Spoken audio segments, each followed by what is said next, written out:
భక్తుల మృత్యువు మరియు అభక్తుల మృత్యువులో చాలా తేడా ఉంది. సో ఒక తేడా ఎవరైనా చెప్తారా? ఈ రెండింటి ఇద్దరి మృత్యువులలో తేడా ఏంటి? ఓకే, ఎవరు హ్యాండ్ రేస్ చేయట్లేదు, let's call out. Chandana Mataji మీరు చెప్పండి, ట్రై చేయండి. What do you think? భక్తులు చావడం అభక్తులు చావడంలో వారిద్దరి చావులు ఏం తేడా ఉంది? You can try. మీకు తెలిసింది చెప్పండి, no problem. You can unmute చేయండి మాతాజీ ప్లీజ్. యా. ఎందుకంటే కొత్త వాళ్ళు పార్టిసిపేట్ చేయట్లేదు కాబట్టి నేనే ఫోర్స్ చేసి వాళ్ళ పేర్లు తీసుకోవాల్సి వస్తుంది. సరే. భక్తులు చనిపోతే ఆధ్యాత్మిక జగత్తుకి వెళ్తారు. హ్మ్. ఇంకా అభక్తులు చనిపోతే వాళ్ళు ఇదే లోకంలో తిరుగుతూ ఉంటారు. వెరీ గుడ్, చాలా మంచి యా, పాయింట్ చెప్పారు. Very important point. భక్తులు మళ్ళీ చనిపోతే మళ్ళీ జన్మం ఎత్తుతారు. కరెక్ట్. Very good. చాలా సింపుల్. చూడండి, ఎందుకు భయపడాలి ఆన్సర్ చెప్పడానికి? Should be confident. రైట్ చెప్పారు, 100% రైట్ ఆన్సర్. భక్తులు చనిపోతే ఎక్కడికి వెళ్ళిపోతారు వాళ్ళు? వాళ్ళ గమ్యం ఏంటి? ఆధ్యాత్మిక జగత్తు వెళ్ళిపోతారు హాయిగా. ఆ భక్తులు ఇక్కడే మళ్ళీ మరి జన్మం ఎత్తాలి తల్లి గర్భంలో. పునరపి జననం పునరపి మరణం పునరపి జననీ జఠరే శయనం ఇహ సంసారే. ఆ, శంకరాచార్యులు అదే చెప్పారు. సో ఆ విధంగా తిరుగుతూ ఉంటారు ఇక్కడ. రైట్. ఇంకేం తేడా ఉంది?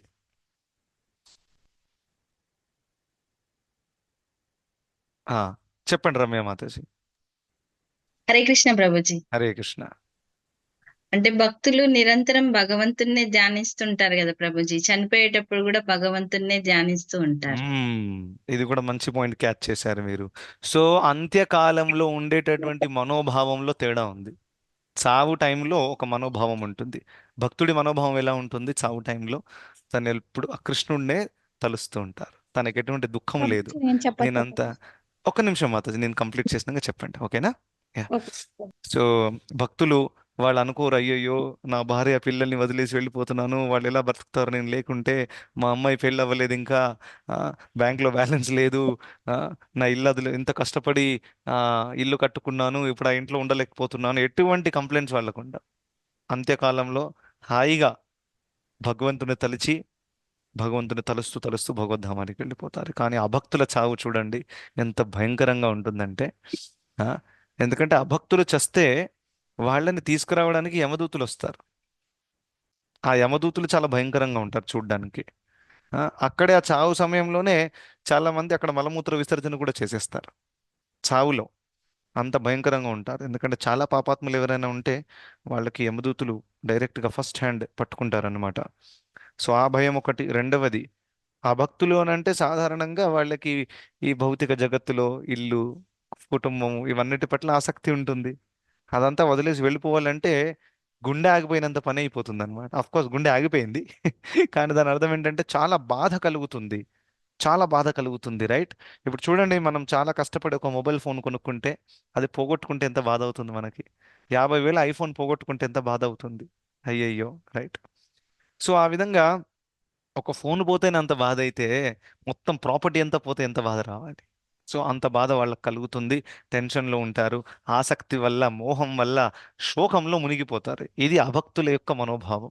భక్తుల మనోభావం వాళ్ళకి ఎటువంటి టెన్షన్ ఉండదు. వాళ్ళకి తెలుసు, మారే కృష్ణ రాఖేకే, రాఖే కృష్ణ మారేకే అని చెప్పారు. ఒకవేళ నా కుటుంబాన్ని సంరక్షించడము, నా పిల్లలు, భార్య, భర్త, వీళ్ళ సంరక్షణ వాళ్ళ కర్మలో రాసి ఉంటే కృష్ణుడు ఖచ్చితంగా వాళ్ళని ప్రొటెక్ట్ చేస్తారు. నేను లేకపోయినా, డబ్బు లేకపోయినా, చూశారు కదా లోకంలో ఎంతో మంది అనాథలు ఉన్నారా లేదా? వాళ్ళకి తండ్రి ఎవరు లేరు. కానీ మెయింటెనెన్స్ వారి కర్మలో రాసి ఉంది కాబట్టి వాళ్ళకి మెయింటెనెన్స్ వచ్చేస్తుంది. బతుకుతారు వాళ్ళు ఎటువంటి ప్రాబ్లం లేకుండా. కానీ ఎవరి కర్మలోనైతే మెయింటెనెన్స్ రాసి లేదో వాళ్ళ కుటుంబం మధ్యలో ఉండి కూడా వాళ్ళు దుఃఖాన్ని అనుభవిస్తారు, చనిపోతారు. రైట్? ఫర్ ఎగ్జాంపుల్, కొంతమంది మనం చూసాం కరోనా టైంలో గొప్ప గొప్ప ధనవంతులు, ఇంత డబ్బు, ఇంత పెద్ద పెద్ద డాక్టర్లు ఉండి కూడా వాళ్ళు చనిపోయారు. దాని అర్థం ఏంటి? ఒక వ్యక్తి అసలైన సంరక్షణ కృష్ణుడు తలుచుకుంటే అది ఎవరు ఆపరాదు. కృష్ణుడు వేరే ఒక వ్యక్తిని సంరక్షించాలని తలుచుకున్నాడు అనుకోండి, ఆ వ్యక్తి దగ్గర తల్లి, తండ్రి, డబ్బు, హోదా ఏమీ లేకపోయినా ఆ వ్యక్తి బతుకుతాడు. కానీ ఒకవేళ కృష్ణుడు తలుచుకున్నాడు అనుకుని ఈ వ్యక్తి సంరక్షణ ఇవ్వకూడదు, ఎందుకంటే తన కోట అయిపోయింది, తన దగ్గర తల్లి తండ్రి డబ్బు హోదా అంతా ఉండగానే తను చనిపోతాడు. కరెక్టా? మనం చూస్తాం కదా. సో ఆ విధంగా భక్తులు చింతించరు, అరే ఇప్పటిదాకా ఆ కృష్ణుడు నన్ను కాపాడాడే, దీని తర్వాత నా కుటుంబాన్ని కాపాడడా, వాడి సంరక్షణ చేసుకుంటాడు. సో వాళ్ళకి ఆ కాన్ఫిడెన్స్ ఉంటుంది. వాళ్ళు ఎప్పుడు టెన్షన్ తీసుకోరు. ఎప్పుడెప్పుడు లోకంలో మనకు ఎన్నో అనేక టెన్షన్స్ వస్తాయి, ఇది చేయాలి అది చేయాలి, వీళ్ళ పెళ్ళిళ్ళు చేయాలి, డబ్బు లేదు, ఎలా జరుగుతుంది, everything will be taken care, right? So ఆ విధంగా ఆ భక్తుల ఇంకా అభక్తుల చావులో చాలా చాలా తేడా ఉంటుంది. ఎస్, మంజులా మాతాజీ మీరు చెప్పొచ్చు, మీరు అన్మ్యూట్ చేశారు. ప్రభుజీ ఇప్పుడు చనిపోయేక ముందు కొంతమంది భక్తులను తయారు చేసింటారు కదా ప్రభుజీ.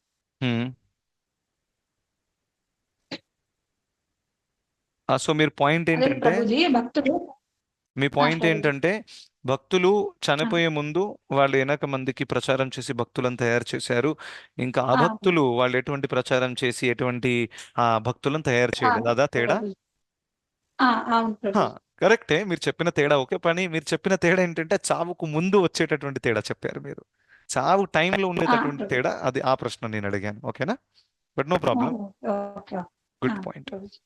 సో ఇంకో పాయింట్ ఏంటంటే భక్తులు చావడము అని అంటే, చావడం అంటే శరీరం వదిలేసి వెళ్ళిపోవడం గురించి, ఆత్మకు చావు లేదు. Okay, I will correct again. So భక్తులు శరీరం వదులుతున్నప్పుడు వారి మృత్యువు అని అంటే వాళ్ళు ఆ కృష్ణుడితో మీటింగ్ అపాయింట్మెంట్ పెట్టుకున్నట్టు. వాళ్ళు కృష్ణుడు కలుస్తారు పర్సనల్గా వెళ్ళి. ఎవరైతే మంచి సాధన చేశారో, వైష్ణవుల సేవ చేశారో, ఇంకా శుద్ధమైన భావంతో చేశారు. ఈ భావం శుద్ధంగా లేకపోతే బాహ్యంగా ఎన్ని చేసినా కానీ దానికి ఎటువంటి ఉన్నతమైన ఫలితం రాదు. మనం కొంచెం చేసినా కానీ శుద్ధమైన భావంతో చేయాలి, చాలా ఇంపార్టెంట్. అప్పుడు భగవంతుడు దక్కుతారు. కొంచెం కూడా మనం అహంకారం వచ్చేసింది అనుకోండి, నేను ఎంత గొప్ప అయిపోయాను తెలుసా, నేను ఎంతమంది క్లాసులు ఇస్తున్నాను తెలుసా, రైట్? అటువంటి భావం, నేను ఎంత సేవ చేస్తా, అటువంటి భావం వచ్చేస్తే దట్స్ ఇట్, కృష్ణుడు అటు తిరుగుతారు, రివర్స్ అయిపోతారు. దీనికి చాలా అహంకారం వచ్చేసింది, అక్కడ నేను ఉండలేనని. సో ఎక్కడైతే అహంకారం ఉంటుందో, ఎక్కడైతే మాత్సర్యం ఉంటుందో, అటువంటి హృదయంలో కృష్ణుడు నివసించరు, right? So anyway, coming to the point, అభక్తులు ఎవరైతే ఉన్నారో వారు అపాయింట్మెంట్ యమదూతులతో ఉంటుంది, యమరాజుతో ఉంటుంది, కరెక్ట్? కానీ భక్తులకి అపాయింట్మెంట్ కృష్ణుడితో ఉంటుంది. ఎంత చాలా సింపుల్, రైట్? సో ఆ విధంగా ఇద్దరిలో చాలా చాలా తేడా ఉంది, రైట్? సో కృష్ణుడు ఎప్పుడైతే నేనే మృత్యునని చెప్పినప్పుడు ఆ భక్తుల కోసము కృష్ణుడు కాల రూపంలో వస్తారు, కర్మ సిద్ధాంతాన్ని తీసుకొని. ఇంకా భక్తులకు కృష్ణుడు వ్యక్తిగత రూపంలో వస్తారు. చాలా తేడా క్లియర్ అయింది కదా మీకు? కృష్ణుడే ఇద్దరు కేసెస్లో కృష్ణుడే ఉన్నారు, కానీ అక్కడ కాల రూపంలో ఉన్నారు, ఇక్కడ వ్యక్తిగత రూపంలో శ్యామ సుందరుడు మురళి వాయిస్తూ భక్తులను ఆలింగనిస్తారు. ఇది అద్భుతమైన ఆ, ఆ, అవకాశం, అందరికీ సాధ్యము. ఇదేదో అనుకోకూడదు, అరే నాకు అలా జరుగుతుందా అని. అందరికీ జరుగుతుంది. మనం ఒకవేళ తీవ్రతతో భక్తి చేస్తే, ఏమీ ఆశించకుండా వైష్ణవుల సేవ కోసము, భగవంతుడి సంతృప్తి కోసం మనం ఇది చేస్తే, భక్తి చేస్తే ఖచ్చితంగా అది సాధ్యం, రైట్? ప్రభుపాదులు వారు చెప్పారు, ఇప్పుడు పుస్తకాల వితరణ సేవ ఉంది, అంటే ప్రచారం సేవ, పుస్తకాల వితరణ, క్లాస్ ఇవ్వడం.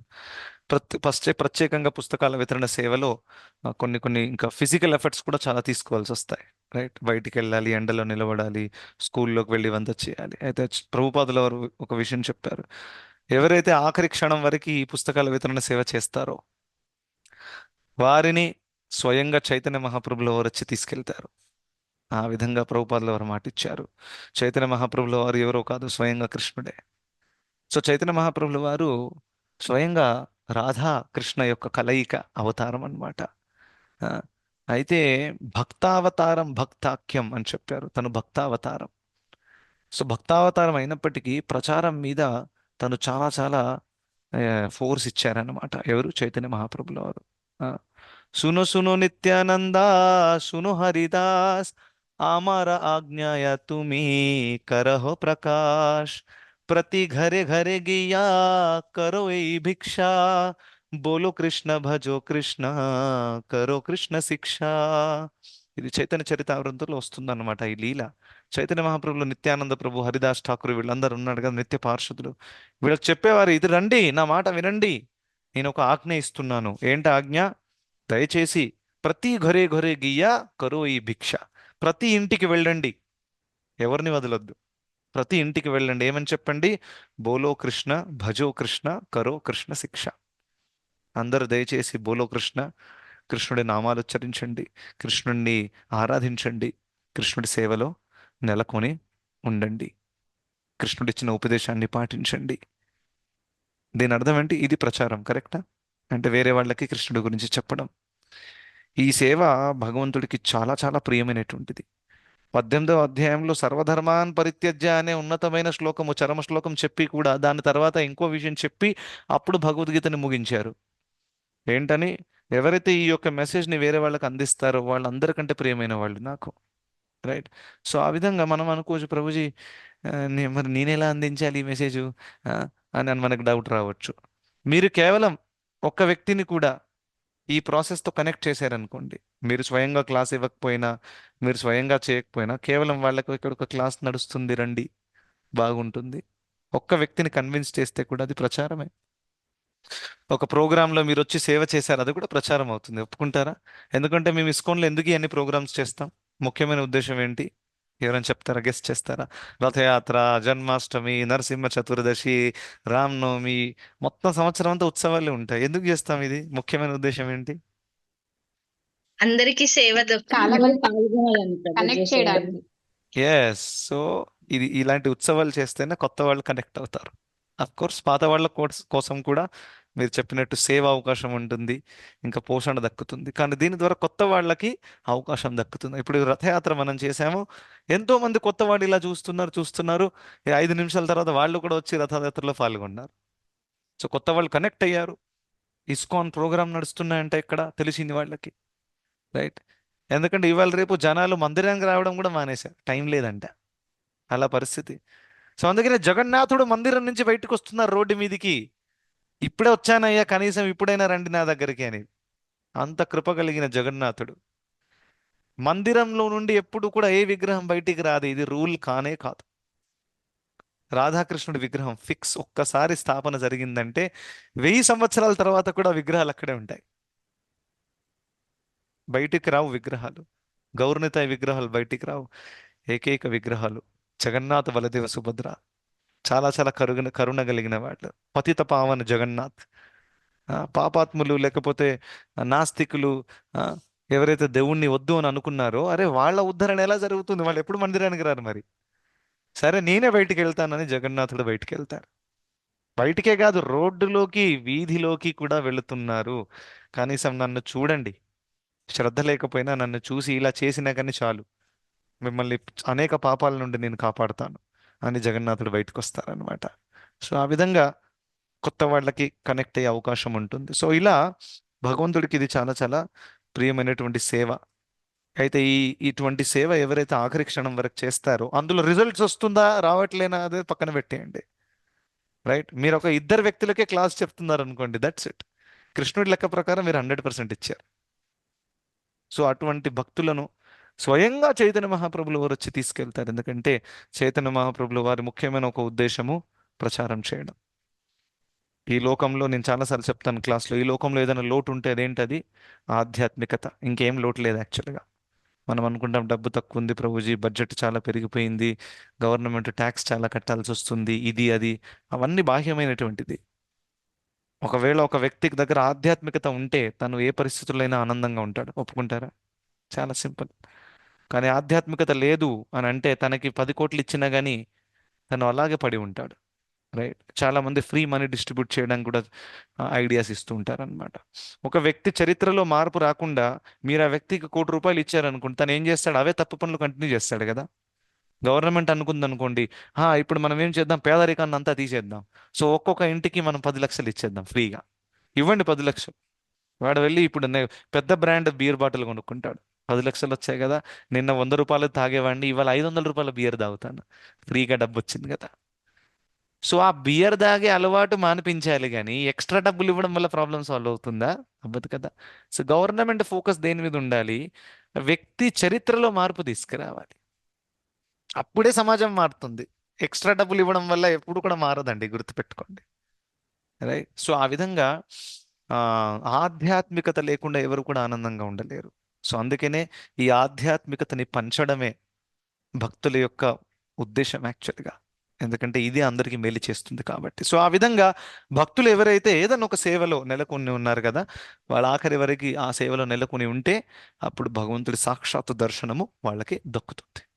ఓకే, అది మృత్యువు. భక్తుల మృత్యు అలా ఉంటుందన్నమాట. ఇంకా భక్తుల మృత్యువుకి దీనికి అవి ఒకరు చెప్పారు ఆల్రెడీ. ఇది లాస్ట్ శరీరం అన్నమాట. ఇంకా దీని మీద ఉండదు ఇంకా శరీరం. డన్, ఈ శరీరం పోతుంది, ఇక మళ్ళీ ఏ శరీరం ఎత్తాల్సిన అవసరము లేదు. కానీ ఆ అభక్తులకి మళ్ళీ మళ్ళీ శరీరం ఎత్తాల్సి వస్తుంది, రైట్? అలా. ఓకే, అమృతం మృత్యు. ఎస్ శ్రవణ్ కుమార్ ప్రభు, మీరు అన్మ్యూట్ చేశారు, చెప్పండి ప్రభు. హరే కృష్ణ ప్రభు. హరే అదే కృష్ణ. భక్తులు అయితే నెక్స్ట్ జన్మల అంటే డబ్బున్న వాళ్ళ కుటుంబంలో పుడతారు. భక్తులు భక్తులు అంటే మ్మ్.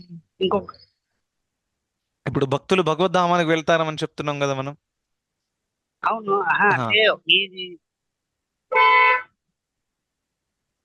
మీ పాయింట్ నెక్స్ట్ ఏంటి? జన్మ మళ్ళా తీసుకున్నప్పుడు నెక్స్ట్ జన్మ తీసుకున్నప్పుడు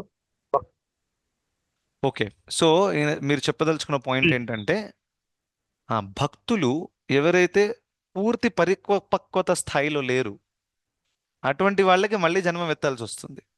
కరెక్ట్. సో వాళ్ళు ఒకవేళ జన్మం ఎత్తితే, ఒకవేళ వాళ్ళు చాలా అడ్వాన్స్ డివోటీ అయి ఉంటే, అడ్వాన్స్ డివోటీ అంటే ప్రభుజీ 95% వచ్చేసింది, జస్ట్ 5% మిగిలింది, చనిపోయా. ఆ 5% కంప్లీట్ చేయడానికి మళ్ళీ జన్మం ఎత్తాలి. అప్పుడు ఎక్కడ పుడతారు ఆ భక్తులు? భక్తుల కుటుంబంలో, వైష్ణవుల కుటుంబంలో పుడతారు. చెప్పడు చిన్నప్పటి నుంచే హరే కృష్ణ ఆరాధన, కీర్తన, ప్రచారం అంతా కూడా ఉంటుందన్నమాట. కానీ ఒకవేళ ఆ భక్తుడు అంత 95% దాకా రాలేదు, జస్ట్ 10-20 జస్ట్ స్టార్టే చేసాము, కానీ అకస్మాత్తుగా మృత్యు వచ్చేసింది, అటువంటి వ్యక్తి ధనవంతుల కుటుంబంలో పుడతారు. ఉద్దేశం ఏంటి? ధనవంతుల కుటుంబంలో పుడితే అక్కడ వాళ్ళకి అనవసరంగా జీవన నిర్వహణ కోసం ఎక్కువగా ఆలోచించాల్సిన అవసరం ఉండదు. ఆల్రెడీ పాస్ట్లో కొంచెం భక్తి చేశారు కాబట్టి వాళ్ళు అక్కడి నుంచి కంటిన్యూ చేయొచ్చు, ఈజీగా ఫోకస్ చేయొచ్చు కొంచెం. సో ఆ విధంగా కూడా ఉంటుంది. సో మంచి పాయింట్ చెప్పారు, ఇది 6వ అధ్యాయంలో వస్తుంది. Okay, thank you. సో అమృతము మృత్యువు కృష్ణుడు చెప్పారు ఇక్కడ, అది నేనే అని, రైట్? ఇంకా సద్ అసత్ చాహం అర్జున అని చెప్పారు. లాస్ట్ 2 పాయింట్, సత్ మరియు అసత్, ఈ 2 కూడా నేనే అని చెప్తున్నారు. సత్ అసత్ అంటే ఏంటి? సత్ అంటే స్పిరిట్, ఆధ్యాత్మికము. అసత్ అంటే భౌతికము. సో ఆధ్యాత్మికము, భౌతికము 2 కూడా నేనే అని చెప్తున్నారు. ఎలా? ఎందుకంటే ఈ 2 కూడా భగవంతుడి శక్తులు, కరెక్టా? చూడండి, భౌతిక ప్రకృతి భగవంతుడి బహిరంగ శక్తి, ఆధ్యాత్మిక ప్రకృతి ఏదైతే ఉందో అది భగవంతుడి అంతరంగం శక్తి. చాలా సింపుల్. సో ఆ విధంగా 2 కూడా కృష్ణుడి ద్వారానే వచ్చాయి కాబట్టి అవి కృష్ణుడినే ప్రతినిధిస్తున్నాయి, రైట్? సో నేను చెప్పాను కదా, భక్తుల యొక్క మృత్యు ఎలా అంటే అది భగవంతుడితో కలయిక కాబట్టి. మీరు చూస్తారు వైష్ణవులు ఎప్పుడైతే శరీరాన్ని వదిలేసి వెళ్ళిపోతారో దాన్ని ఉత్సవం లాగా సెలబ్రేట్ చేస్తారు. ఒప్పుకుంటారా? రైట్. ఈ ఇస్కాన్లో కూడా ఎవరైనా సన్యాసి చనిపోతే, శరీరాన్ని వదిలేస్తే దాన్ని ఒక పెద్ద గుడ్ న్యూస్ లాగా భావిస్తారు. జనరల్గా ఎవరైనా చనిపోతే అది బ్యాడ్ న్యూస్ లాగా భావిస్తారు, కరెక్టా? కానీ వైష్ణవులు అలా శరీరం వదిలేసి చనిపోతే అందులో మిక్స్ ఉంటుంది. ఏంటి? గుడ్ బ్యాడ్ 2 ఉంటాయి. ఎవరైనా చెప్తారా బ్యాడ్ ఏంటి గుడ్ ఏంటి అని ఇందులో? ఒక గొప్ప వైష్ణవుడు చనిపోతే మన మధ్యలో భౌతికంగా లేడని ఒక బాధ ఉంటది ప్రభుజీ. తర్వాత ఆధ్యాత్మికంగా ఆయన పురోగతి చెందాలి, ఇంకా ముందుకెళ్ళిపోయాలని అనుకుంటారు. Very good, nice, simple answer, perfect answer, right? మన మధ్యలో వారి సాంగత్యం మనకి ఇంకా దక్కదు కదా, వ్యక్తిగత రూపంగా ఆ బాధ కలుగుతుందన్నమాట. కానీ ఆనందం ఏంటంటే ఆయన భగవంతుడి దగ్గరికి వెళ్ళిపోయి అక్కడ సేవ కంటిన్యూ చేస్తున్నారు. సో ఇది వైష్ణవులు చనిపోతే అలా ఉండు. అందుకనే జయనిలో ప్రేమధన కరుణా ప్రచూ, ఈ యొక్క భజన నరోత్తమ్ దాస్ ఠాకూర్ల వారు రాశారు. అద్భుతమైనటువంటిది. నేను ఇవాళ పెడతాను గ్రూప్లో, మీరు వినండి. అందులో చెప్తున్నారు వైష్ణవులు ఏ విధంగా చనిపోతే తన దుఃఖంలో మునిగిపోయాడు అనమాట. ఎందుకంటే నేను ఇక ఆయన పర్సనల్ సాంగత్యం నాకు దక్కదు.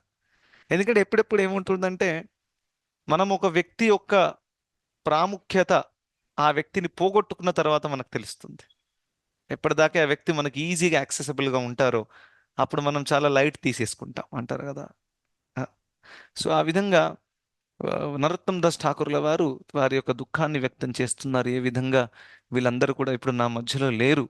ఆ, జయ అని ఎవరైతే ప్రేమధనాన్ని తీసుకొచ్చారో, ఇంతమందికి పంచారో, అటువంటి వైష్ణవాచార్యులు నా మధ్యలో లేరు అని నరోత్తమ్ దాస్ ఠాకూర్ల వారు వారి యొక్క దుఃఖాన్ని వ్యక్తం చేస్తున్నారు. చాలా అద్భుతమైనటువంటి భజన. అది అఫ్ కోర్స్ బెంగాలీలో ఉంది, కానీ వెరీ ఈజీ టు అండర్స్టాండ్, అది మీరు వినొచ్చు. సో అలా వైష్ణవులు చనిపోవడము, శరీరాన్ని వదలడం అనేది ఒక భగవంతుడితో కలయిక. అది చాలా దుఃఖించాల్సిన పెద్ద విషయం కాదు, రైట్? దాని తర్వాత ఇప్పుడు నేను ఎనర్జీ గురించి చెప్పాను. భగవంతుడు భౌతిక శక్తి, ఆధ్యాత్మిక శక్తి రెండు భగవంతుడి నుంచే ఉద్భవించాయి. అందుకనే భగవంతుడు లాస్ట్లో ఏం చెప్పారు? సత్ అసత్ చాహం అర్జున. అసత్ అసత్ రెండు కూడా నేనే అని చెప్పారు. అయితే చాలా మంది ఎప్పుడెప్పుడు అడుగుతారు, Prabhuji material life, spiritual life ఎలా బ్యాలెన్స్ చేయాలి? మంచి ప్రశ్న, రైట్? యాక్చువల్గా ఎవరైతే చాలా చాలా ఉన్నత స్థాయిలో ఉన్నారో గృహస్థులు, వాళ్ళకి మటీరియల్ లైఫ్, స్పిరిచువల్ లైఫ్ రెండు సపరేట్ కాదు. వాళ్ళకంతా కూడా స్పిరిచువల్ లైఫే. వాళ్ళ మటీరియల్ లైఫ్ కూడా స్పిరిచువల్ లైఫే, రైట్? సో అంత సెపరేషన్ ఉండదన్నమాట. ఫర్ ఎగ్జాంపుల్, నిద్రపోవడం. ఒక భక్తుడు, శుద్ధ భక్తుడు గృహస్థాశ్రమం నుండి కూడా తను నిద్రపోతున్నాడు. For example 6 hours, 6.5 hours. తన ఉద్దేశం ఏంటో, పడుకునేటప్పుడు ఇప్పుడు నేను రెస్ట్ తీసుకుంటే రేపు పొద్దున్న లేచి జపం చేయాలి, నేను ఇప్పుడు రేపు పొద్దున్న హారతి చేయాలి. దాని అర్థం ఏంటి? ఈ భావంలో ఉన్నాడు కాబట్టి ఆ నిద్రపోవడం కూడా భక్తిలాగా మారిపోయింది. అది కరెక్ట్.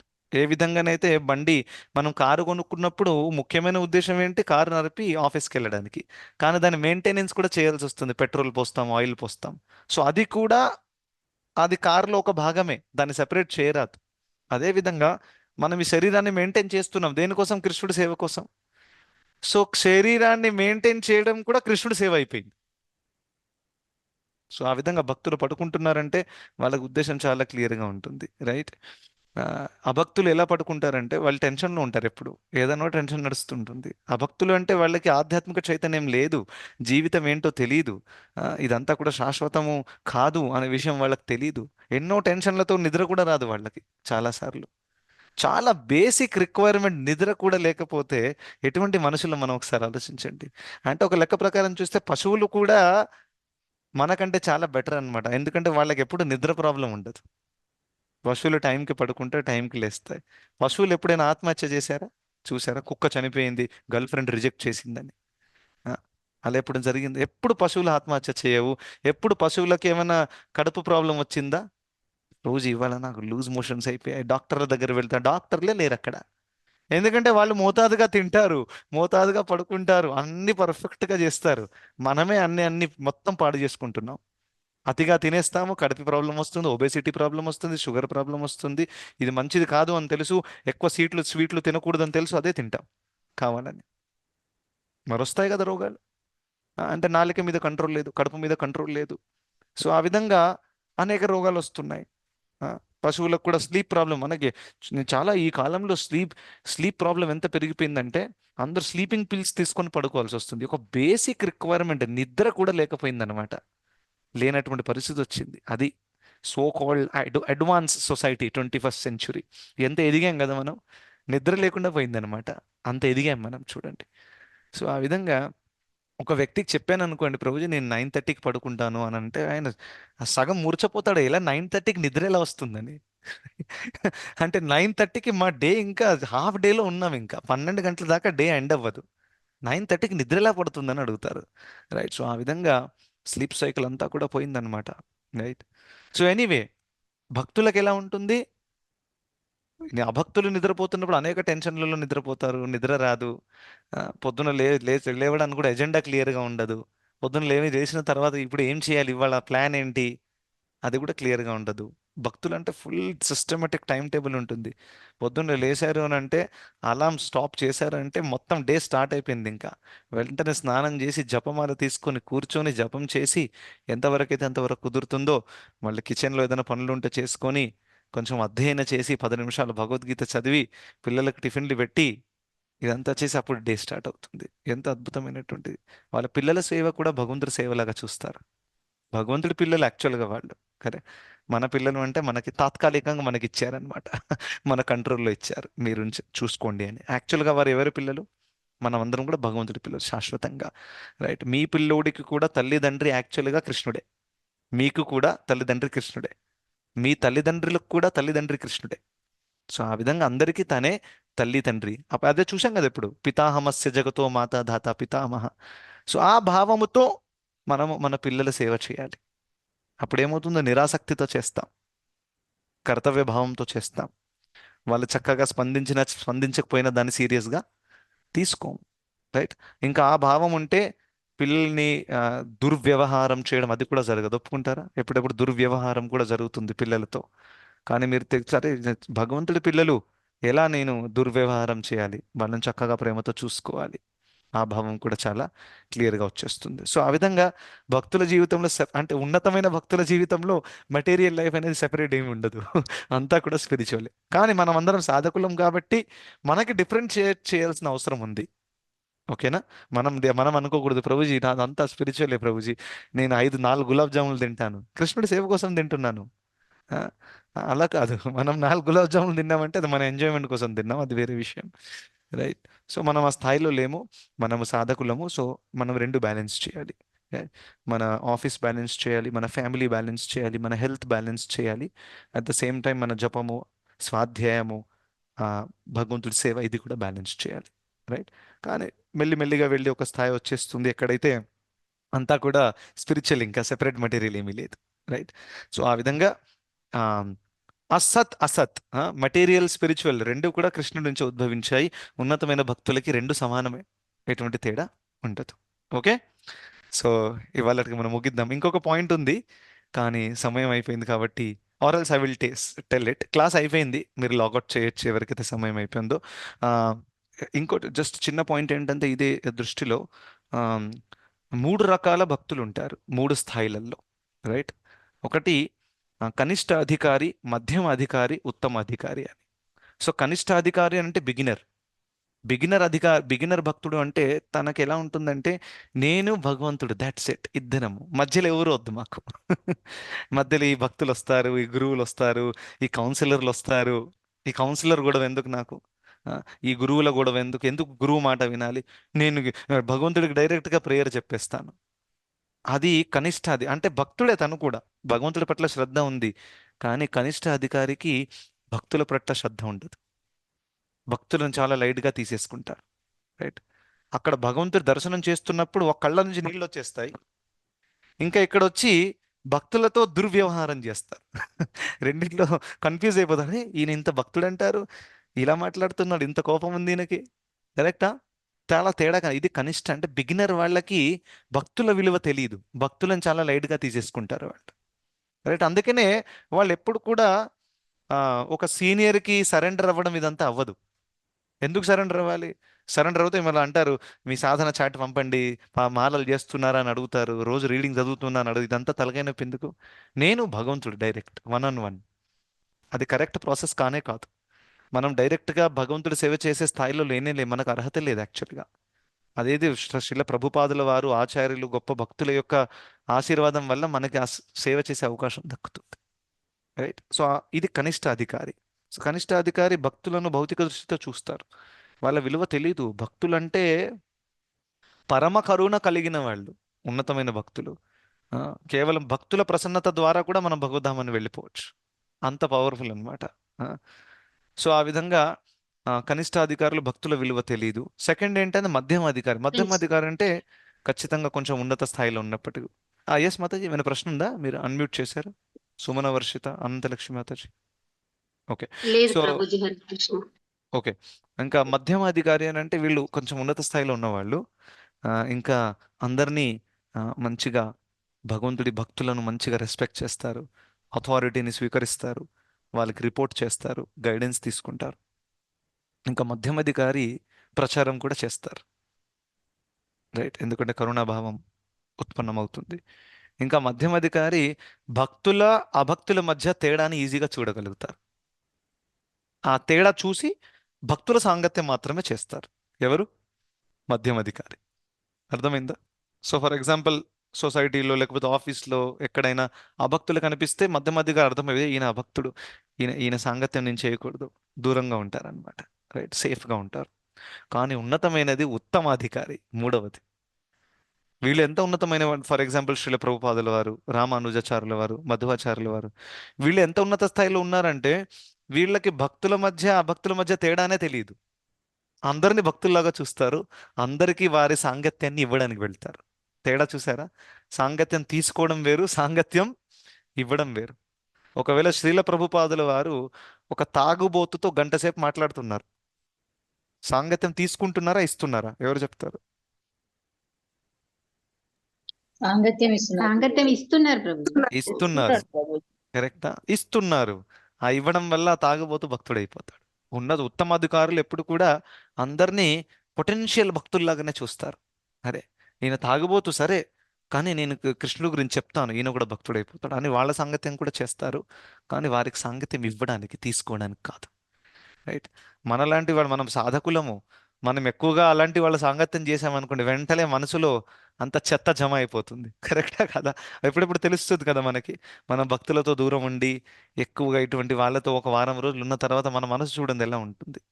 చాలా చాలా విచలన కలుగుతుంది. సో అది సాధకుల పరిస్థితి. అందుకనే మనం తెలివితో అభక్తుల నుండి దూరంగా ఉండాలి. రైట్? మనం భక్తుల సాంగత్యంలో ఉండాలి. ఓకే. సో ఉత్తమ అధికారి అంటే ఆయనకి ఆ భక్తులు భక్తులను తేడా కూడా ఏం లేదు, అందరూ సమానమే. అదేవిధంగా ఉన్నతమైన భక్తులకి భౌతికము ఆధ్యాత్మికం ఏమీ లేదు, అంతా కూడా ఆధ్యాత్మికమే. ఓకే. ఇప్పటితో ఈ శ్లోకం ముగించిపోతుంది. దీంట్లో చాలా విషయాలు మనం నేర్చుకున్నాం ఇవాళ. సో దయచేసి దీని గురించి మననం చేయండి, ఏం నేర్చుకున్నాం, ఎలా అప్లై అవుతుంది. Thank you so much. Hare Krishna.